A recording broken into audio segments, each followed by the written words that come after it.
our precious friend. మాకు అమూల్యమైన స్నేహితులారా, Today we remember the wounds of Jesus. ఈ రోజున యేసు గాయములను జ్ఞాపకము చేసుకొనుచు ఉన్నాం.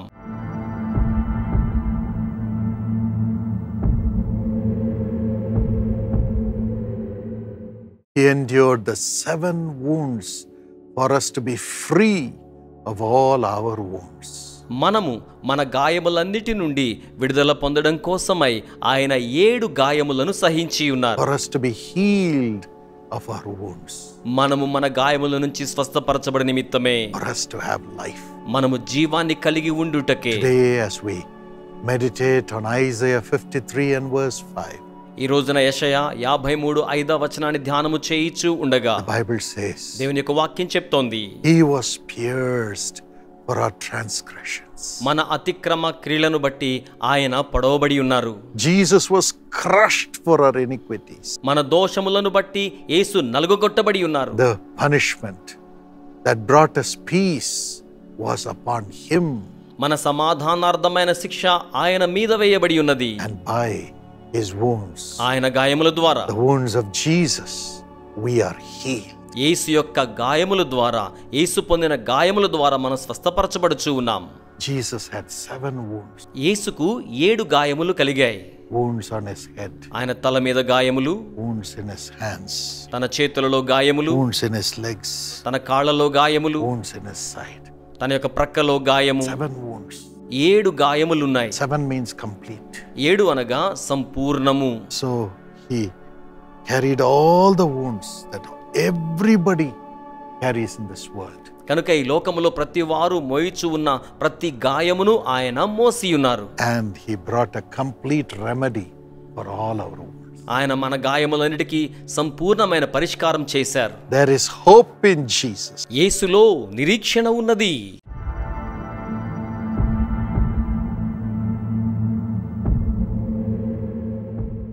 Firstly, I'd like to talk about the wounds caused by the crown of thorns on His head.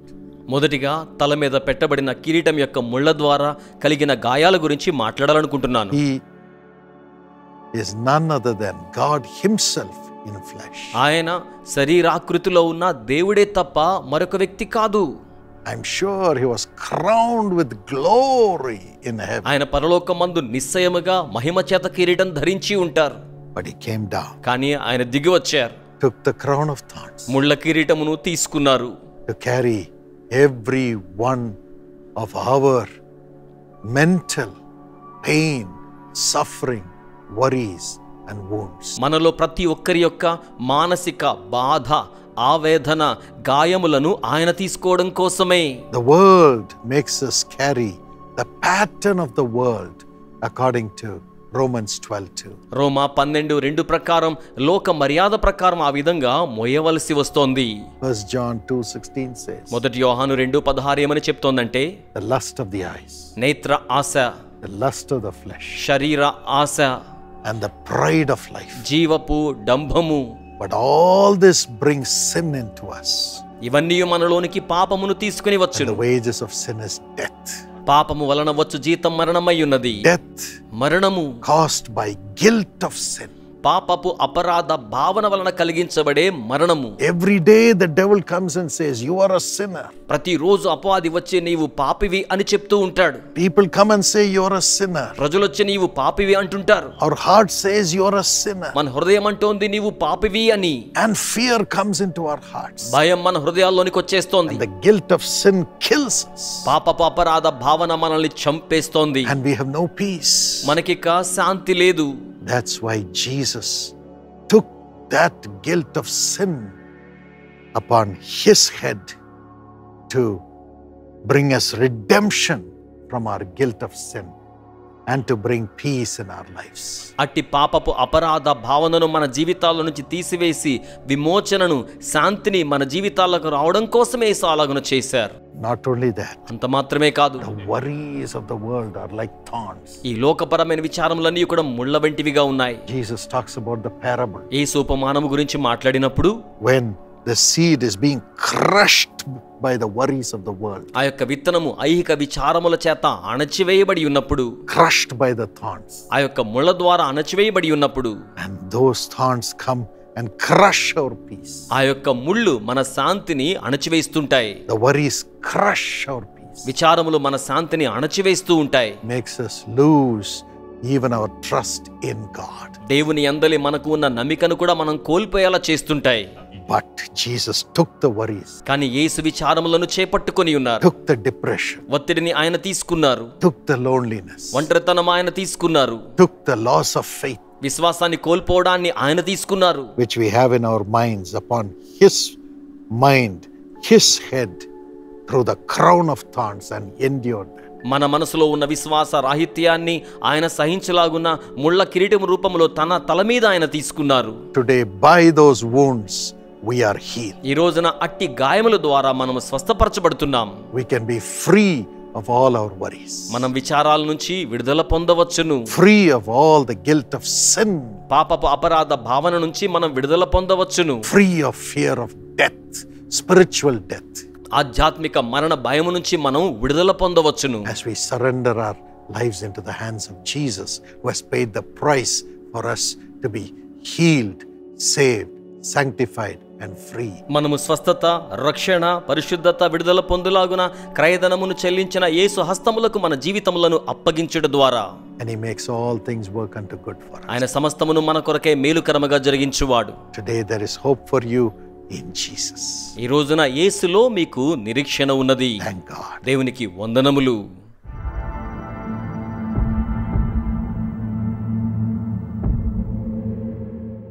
The same way Jesus also had a wound in his left hand. అదే విధంగా యేసయ్య కూడా తన ఎడమ చేతిలో గాయమును కలిగి ఉన్నాడు. So what does this signify, the wound in the left hand? ఎడమ చేతిలోని గాయము దేనికి సూచనగా విశిష్టత కలిగి ఉంటున్నది? Every time we use our left hand to hold somebody and to comfort someone. ఇతరులను పట్టుకోవడానికి లేక ఆదరించడానికి ఎడమ చేతిని ఉపయోగిస్తూ ఉంటాము. When somebody is upset or crying, we hold them with our left. ఎవరైనా బాధలో ఉన్నప్పుడు, విలపిస్తూ ఉన్నప్పుడు వారిని మన ఎడమ చేతితో పట్టుకుంటాము. Every time I think of comfort, I always think of the bond between a mother and a child. ఆదరణ గురించి ఆలోచించిన ప్రతిసారి తల్లి బిడ్డల మధ్యన సంబంధాన్నే గుర్తు చేసుకుంటాను.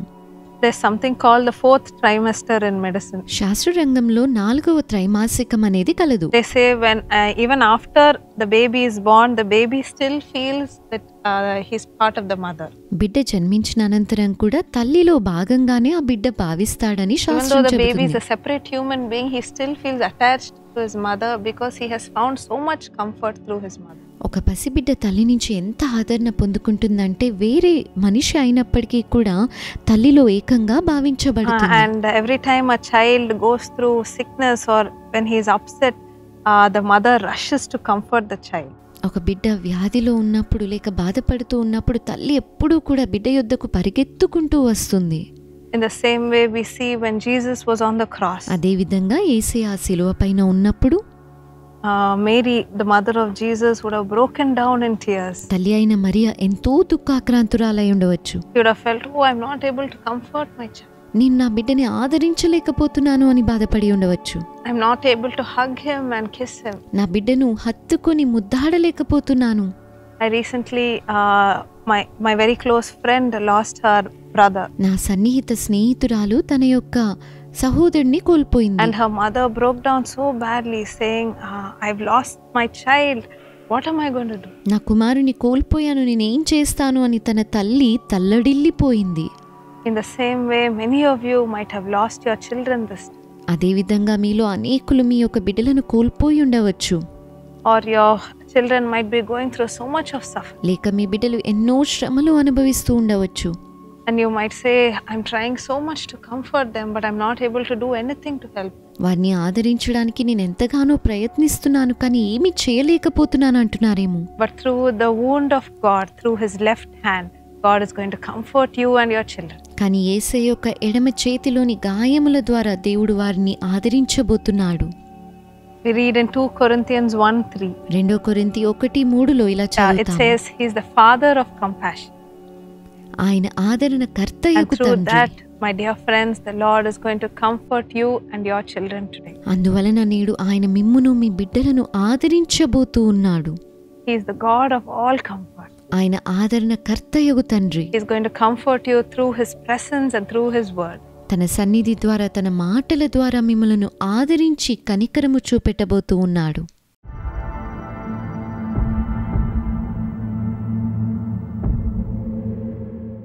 Jesus was wounded on his right hand. Why? ఎందుకని యేసయ్య తన కుడి చేతిలో గాయాల పాలయ్యారు? The right hand is used to do all the works. కుడి హస్తము ద్వారా సమస్తమైన కార్యములను చేస్తూ To ఉంటాము. feed others, ఇతరులను పోషించడానికి, to do work, పని చేయడానికి, to build relationships, బంధాలను and నిర్మించడానికి, so on. ఇంకా మరెన్నో. When Jesus was in this world, యేసయ్య ఈ లోకంలో ఉన్నప్పుడు he broke the bread with his hands. తన చేతులతో రొట్టెను విరిచి ఉన్నాడు. He gave it to them and said, "This is my body." ఇది మీ కొరకై విరవబడిన నా శరీరము అని చెప్పి ఉన్నాడు. And even today we practice that. ఈ రోజు కూడా మనం అది ఆచరిస్తాము. When we eat the bread that symbolizes his body, యేసయ్య శరీరముకు సూచన అయిన రొట్టెను మనం తింటూ we ఉన్నప్పుడు are connected with him. ఆయనతో మనం He అనుసంధానించబడ్డాము. cleanses us and sanctifies us మనల్ని పరిశుద్ధపరిచి ప్రతిష్ఠిస్తాడు. so that we are united with him. ఆయనతో మనం ఏకమయ్యుండులాగున. That is what the wound in his right hand symbolizes. ఆయన కుడి హస్తములోని గాయము అదే సూచిస్తుంది. Not only that, when he was in this world, he blessed the 5 loaves and the 2 fish. He multiplied them and he fed the 5,000. అంత మాత్రమే కాదు, ఆయన ఈ లోకంలో ఉన్నప్పుడు తన చేతుల ద్వారా 5 రొట్టెలను 2 చేపలను ఆశీర్వదించి 5,000 మందికి పంచిపెట్టి ఉన్నారు. And there were 12 baskets remaining. 12 గంపలు ఇంకా మిగిలి In ఉన్నాయి. the same way, whatever we earn, whatever money God blesses us with, he will multiply it and he will make sure that it is enough for our family. అదే విధంగా మనం సంపాదించే ధనమంతటిని ఆయన చేతులుంచి ఆశీర్వదించి మన కుటుంబానికి చాలినదిగా దీవిస్తాడు. Not only being enough or sufficient for us, మనకు చాలినంత మాత్రమే కాదు కానీ but there will be much more remaining ఇంకా మిగిలి ఉన్నది ఎంతగానో ఉండబోతుంది. so that we will be able to do much more. మీరింకా అధికముగా చేయులాగున. That is his heart. అది ఆయన హృదయమై ఉంటున్నది. That is his nature, అది ఆయన స్వభావమై ఉంటున్నది. to do much more. అధికముగా చేయుట. And not only that, we use our hands to build relationships. అంతేకాదు, సంబంధాలను నిర్మించుకోవడానికై మన హస్తాలను ఉపయోగిస్తాము. When we shake hands with someone, we connect with them and we greet them and we make a connection with them. ఇతరులతో కరచాలనం చేసినప్పుడు వారిని పలకరించి వారితో సంబంధాన్ని పెంచుకోగలుగుతాము. In the same way, we are able to make peace with our family, అదే విధంగా మన కుటుంబ సభ్యులతో సమాధానాన్ని కలిగి ఉంటాము. peace with our enemies, మన శత్రువులతో సమాధానాన్ని కలిగి ఉంటాము. peace with our co-workers, our friends and the people around us. మన తోటి పనివారితో, స్నేహితులతో, మన చుట్టూ ఉన్న వారితో సమాధానం. That's how God blesses our hands also in our lives and our relationships. మన చేతులను, జీవితాలను, బాంధవ్యాలను దేవుడు అట్టి విధంగా ఆశీర్వదిస్తాడు. Not only that, Jesus was a carpenter అంతేకాదు, యేసయ్య ఒక and వడ్రంగి he అయి worked with ఉంటున్నాడు. his hands. తన హస్తములతో ఆయన He పని knows చేశాడు. what hard work is, how to work with his hands and how much pain and toil goes into the work. కష్టపడి పని చేయడం అంటే ఏంటో, పనిలో ఉన్న శ్రమ ఏంటో ఆయన ఎరిగి ఉన్నాడు. Today we may be saying, what does God know about my job? నా ఉద్యోగం గురించి దేవునికి ఏమి తెలుసులే అని ఒకవేళ మీరు అంటున్నారేమో. Does he know the stress that I'm going through? నేను ఎదుర్కొంటున్న ఒత్తిడి ఆయనకు తెలుసా? Does he know how much pressure I'm feeling? నేనెంత ఒత్తిడిని అనుభవిస్తున్నానో ఆయనకు తెలుసా? Does he know the pain that it's causing my body? నా శరీరముకు కలిగే బాధ ఆయనకు తెలుసా? Yes, God went through that when he was in this earth. అవును, ఆయన ఈ లోకంలో ఉన్నప్పుడు ఆ బాధ అనుభవించాడు. And today God gives us deliverance from it all through his right hand that did all those works. ఆ పనులన్నీ చేసిన తన కుడి హస్తము ద్వారా ఈ రోజు దేవుడు మనకు విడుదలను అనుగ్రహించబోతూ ఉన్నాడు. And lastly, he used his right hand to heal people. చివరిగా ప్రజలను ఆశీర్వదించడానికై తన కుడి హస్తాన్ని ఉపయోగించాడు. He touched the blind man with his hand and healed. గుడ్డివాడిపైన తన చేతుల నుంచి స్వస్థపరిచి ఉన్నాడు. Touched the sick and healed them. వ్యాధిగ్రస్తులను తాకి స్వస్థపరిచాడు. Gave his hand to the lame man and lifted him up to walk. కుంటివాడికి తన చేతినందించి లేవనెత్తి అతని స్వస్థపరిచి నడుచునట్లుగా చేశాడు. Today, through the wounds in his right hand, we are healed. ఈ రోజు ఆయన కుడి హస్తములోని గాయముల ద్వారా మనం స్వస్థత నొందుచున్నాము. We've heard and seen with our own ears and our eyes how many people were touched during our crusades and they were immediately healed of their back pain. ప్రార్థనా కూడికల్లో ఎన్నో వేల మంది వారి యొక్క వెన్నునొప్పు నుంచి బాగవడాన్ని మా సొంత చెవులతో విన్నాము, మా సొంత కనులతో దృష్టించి చూసాము. Their eyes were opened. వారి కన్నులు తెరవబడ్డాయి, They could see. వారు చూడగలిగారు. The power of the wounds in his right hand is still alive today. యేసయ్య యొక్క కుడి హస్తములోని గాయముల శక్తి ఈ రోజుకి సజీవముగా ఉన్నది, And it's working. ఈ రోజుకి పని చేయుచున్నది. This is the power of the wounds in his right hand. గాయముల యొక్క శక్తి ఇంత గొప్పదై ఉంటూ ఉన్నది. Amen.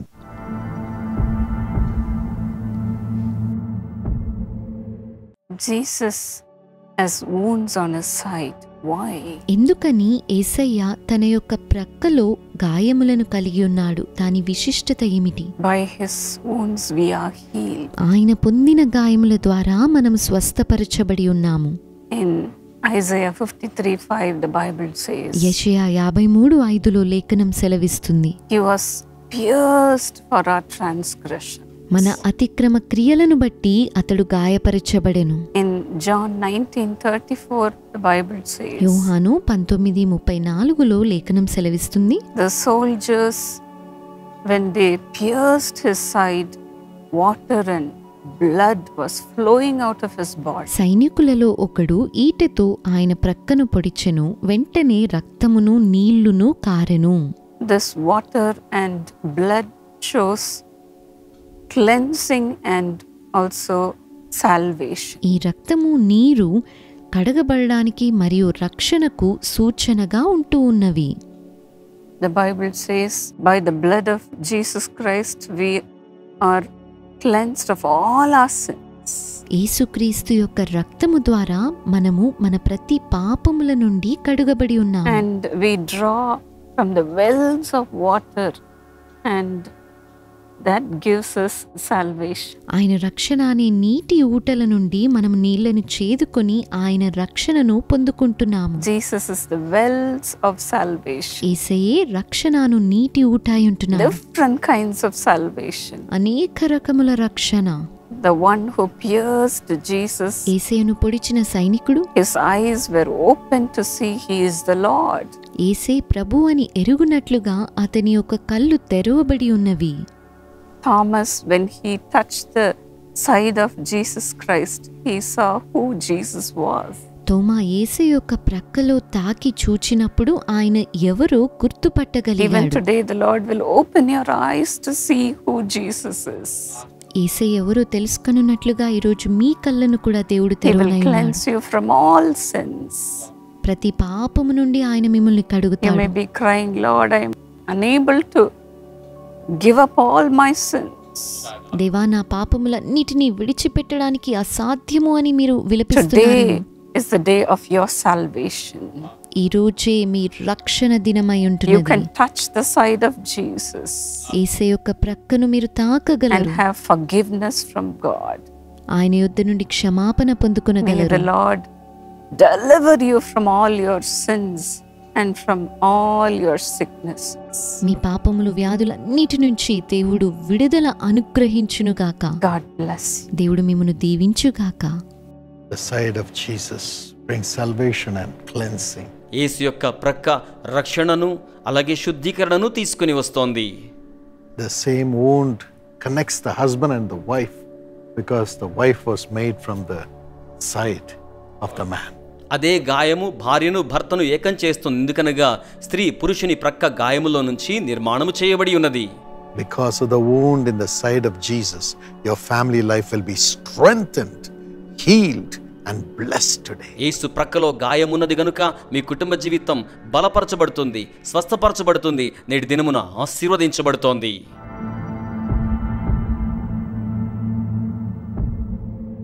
Jesus was nailed in his leg, in his right leg on the cross.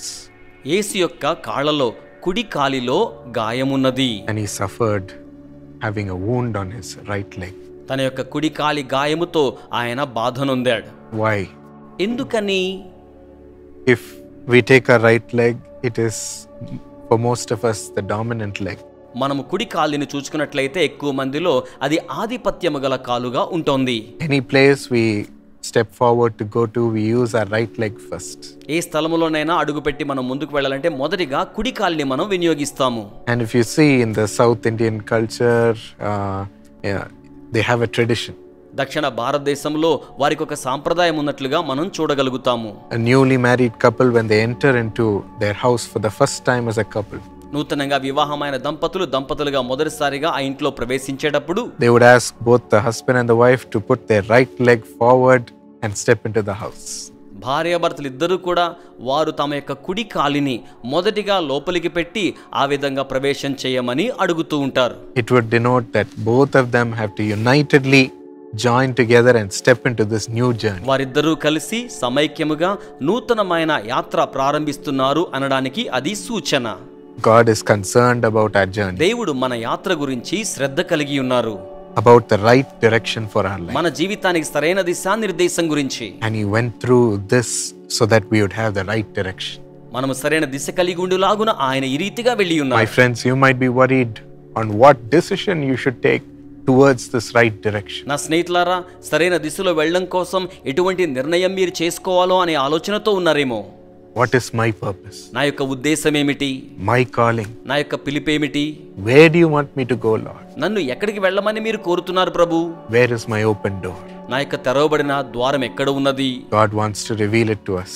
దేవుడు దానిని మనకు బయలుపరచాలని కోరుతూ ఉన్నారు. In Exodus 23:20, నిర్గమకాండం 23:20 వచనం, God says, "See, I am sending an angel ahead of you దేవుడు అంటున్నాడు, నేను నీకు ముందుగా నా దూతను పంపించుచూ ఉన్నాను, to guard you along the way త్రోవలో మిమ్మును కాపాడుట కోసము, and to bring you to the place that I have prepared." మరియు నేను సంసిద్ధం చేసిన స్థలానికి మిమ్మును తీసుకుని రావడం కోసము. He wants to bring us towards the place which God himself has prepared. ఆయన మనల్ని దేవుడే స్వయంగా సంసిద్ధం చేసిన స్థలానికి తీసుకురావాలని కోరుతూ ఉన్నారు. He wants to guard us along that safe route.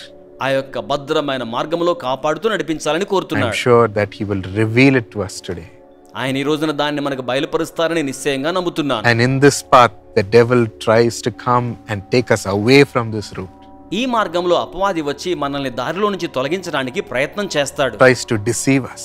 మనల్ని మోసగించే ప్రయత్నం చేస్తాడు. So the Lord Jesus said, "Let me take this devil and his plans against my children and defeat him on the cross." కనుక యేసు నా బిడ్డల జీవితాల్లో నుంచి, ప్రణాళికల్లో నుంచి ఈ అపవాదిని తొలగించాలని వానిని శిలువ మీద ఆ రీతిగా జయించి, So let me be wounded in my right leg కనుక నా కుడి కాలులో నేను గాయము పొందుకుంటాను, and slay the plans of the devil and defeat him. అపవాది యొక్క ప్రణాళికలన్నీ కూడా వధించి వేసి వానిని ఓటమి పాల్చేస్తాను. His plans are nailed on the cross. ఆ విధంగా వాని తలంపులన్నీ కూడా సిలువకు మేకులతో కొట్టబడ్డాయి. The devil cannot triumph over us అపవాది మన మీద ఏమాత్రం విజయాన్ని సాధించలేదు. when we receive Jesus మనం యేసును స్వీకరించినప్పుడు, and his ways for us.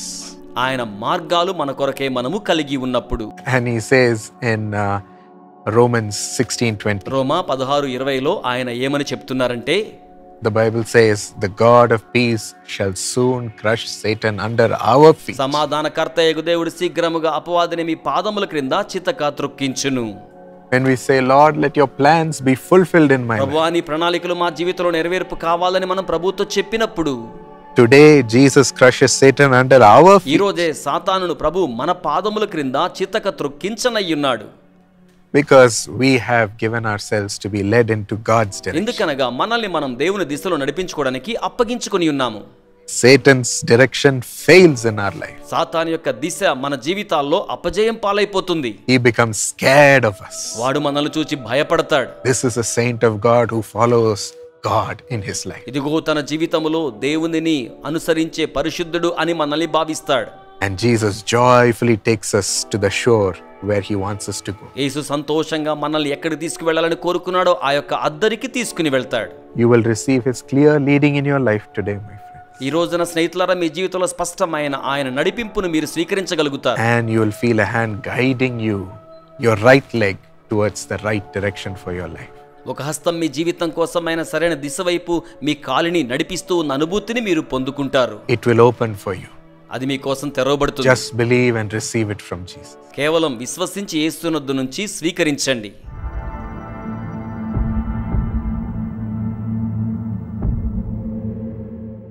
Why was Jesus' left leg nailed and wounded? యేసు యొక్క ఎడమ కాలు మేకుల చేత ఆ విధంగా ఎందుకు గాయపరచబడి ఉన్నది? It's just for us to be rooted firmly in life and in stature. మనము జీవితంలోను ప్రాయము లేక స్థాయిలోను ఆ విధంగా వేరుపారి స్థిరపరచబడి నిమిత్తమే. Whenever we take a step, మనం ఒక అడుగు వేసినప్పుడెల్లను our right leg goes first మన కుడి కాలు ముందుగా వెళ్తోంది, and our left leg gives stability మన ఎడమ కాలు స్థిరత్వాన్ని ఇస్తోంది and balance ఆ విధంగా సమతౌల్యం కలిగి ఉంటాం, so that we don't fall. తద్వారా మనం పడిపోకుండా ఉంటాం. Same like that, Jesus' left leg was wounded అదే రీతిగా యేసు యొక్క ఎడమ కాలు గాయపరచబడి ఉన్నది. just for us to be rooted strongly in Him. కేవలం మనం ఆయనలో వేరుపారి స్థిరముగా ఉండడం కోసమే. There's a beautiful verse in the Bible, దేవుని యొక్క వాక్యంలో అద్భుతమైన వచనం ఉన్నది. Luke chapter 2:52. లూకా సువార్త 2:52. The verse clearly says, and Jesus increased in wisdom and stature. వచనం స్పష్టంగా చెప్తుంది, యేసు జ్ఞానమందును వయస్సునందును వర్ధిల్లాడు అని. And in favor with God and men. దేవుని దయ అందును మానవుల దయనందును కూడా. It clearly says Jesus was fully increased in wisdom. యేసు జ్ఞానములో పరిపూర్ణంగా ఎదిగాడని స్పష్టంగా చెప్పబడుతుంది. He was full of wisdom and knowledge. ఆయన పరిపూర్ణమైన జ్ఞాన వివేకములు కలిగిన వానిగా ఉన్నాడు. Sometimes you might be saying, oh, I don't need anyone's help. I can handle it by my own. కొన్నిసార్లు నాకే సహాయం అక్కర్లేదు, నాకు నేనుగా దీన్ని చేపట్టుకోగలను అన్నట్టుగా భావిస్తుంటాం. But Jesus himself clearly says that he has the favor of God and men. కానీ యేసు స్వయంగా స్పష్టంగా తెలియజేస్తున్నారు, దేవుని దయ కావాలి, మానవుల దయ కూడా. And he was fully filled with wisdom and knowledge. ఆయన సంపూర్ణంగా జ్ఞానము చేత తెలివి చేత నింపబడి ఉన్నారు. And another verse clearly says, the fear of the Lord is the beginning of wisdom. మరి ఒక వచనం స్పష్టంగా తెలియజేస్తోంది, యెహోవా యందు భయభక్తులు కలిగి ఉండుటయే జ్ఞానమునకు మూలం.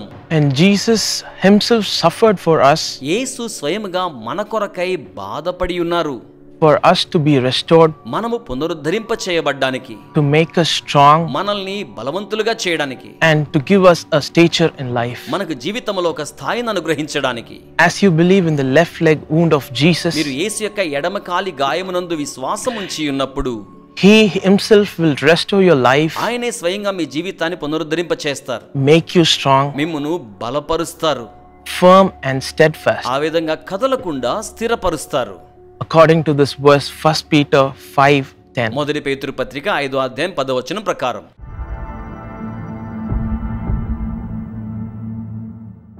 The final wound of Jesus. యేసు యొక్క చివరి గాయము, His back was wounded, ఆయన యొక్క వీపు భాగం గాయపరచబడింది. whipped by the Roman soldiers, రోమా సైనికుల ద్వారా కొరడా దెబ్బలు కొట్టబడ్డాయి.